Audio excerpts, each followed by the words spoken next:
Magadhula bwa Mombasa onyiso mor margi kendo gisiro chendo mar piny owacho mar dhi nyime kod gedo mar paw tuke Mombasa Municipal bang' chung' mare kuom higni modhuro.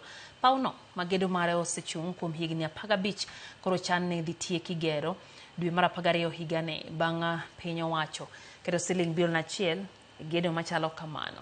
Pawno chan ne dhi konyo yango talanta e kaunti onogo Mombasa.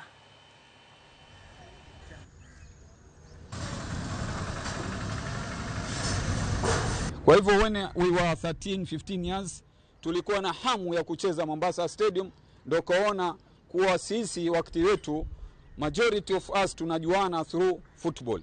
Na kutokana na hiyo football na kutokana na stadium ndio maana leo sisi wakati wetu wingi katika sisi tulikuwa wachezaji. Na katika hizi 15 years I think tumeona pia the impact ya sports. Hii ground nimechezesha zaidi ya mechi 100. Na nimechezesha ground nyingi Kenya hii kama referee. Na hili jambo lilikuwa likituma sana kwa sababu watu wetu walikuwa wanapotea. Tuna talent hapa nyingi zinakwenda. Na talent zenyewe zinamalizika kwa muguka na unga kama ulivyosikia.